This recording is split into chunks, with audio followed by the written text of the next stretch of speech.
KPCC രാഷ്ട്രീയകാര്യ സമിതി യോഗത്തിന് പിന്നാലെ സംയുക്ത വാർത്താ സമ്മേളനം ഒഴിവാക്കിയതിൽ നേതൃത്വത്തിനിടയിൽ അമർഷം പുകയുന്നു. കോൺഗ്രസ് തലപ്പത്തെ ഭിന്നത യുഡിഎഫിന്റെ കെട്ടുറപ്പിനെ ബാധിക്കുമെന്ന വിമർശനവുമായി ഘടകകക്ഷി നേതാക്കളും രംഗത്തെത്തിയിട്ടുണ്ട്. പ്രതിപക്ഷ നേതാവും കെപിസിസി അധ്യക്ഷനും ഒരുമിച്ച് മാധ്യമങ്ങളെ കാണണമെന്ന ആവശ്യം ഘടകകക്ഷി പ്രതിനിധികൾ യുഡിഎഫ് കൺവീനറെ അറിയിക്കും.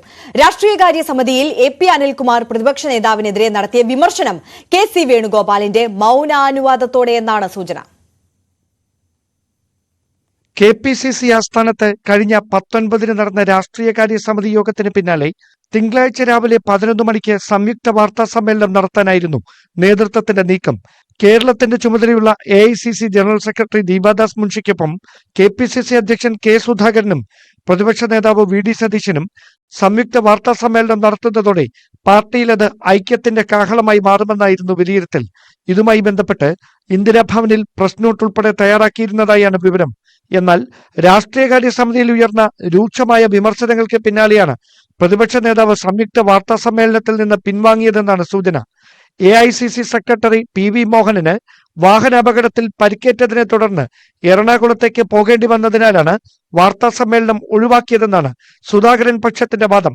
സെലക്ടീവ് മണ്ഡലങ്ങളിൽ ഫോക്കസ് ചെയ്ത് നേരത്തെ തന്നെ തെരഞ്ഞെടുപ്പ് പ്രവർത്തനം തുടങ്ങണമെന്ന് വി.ഡി. സതീശൻ യോഗത്തിൽ അഭിപ്രായപ്പെട്ടിരുന്നു.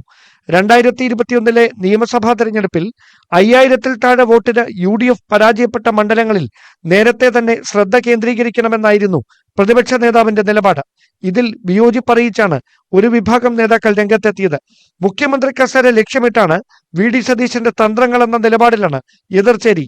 അതേസമയം രാഷ്ട്രീയകാര്യ സമിതിയിൽ എ.പി. അനിൽകുമാർ പ്രതിപക്ഷ നേതാവിനെതിരെ നടത്തിയ രൂക്ഷ വിമർശനം കെ.സി. വേണുഗോപാലിന്റെ മൗനാനുവാദത്തോടെയെന്നാണ് സൂചന.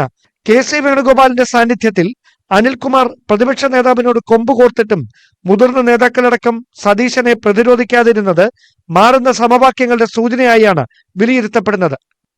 അനുകൂല രാഷ്ട്രീയ സാഹചര്യം തമ്മിലടിച്ച് നശിപ്പിക്കരുതെന്ന വിമർശനവുമായി ഘടകകക്ഷി നേതാക്കളും യുഡിഎഫ് നേതൃത്വത്തെ സമീപിക്കാൻ ഒരുങ്ങുകയാണ്. തിരുവനന്തപുരത്ത് നിന്ന് ഡാൻ കുര്യൻ, ന്യൂസ് 18.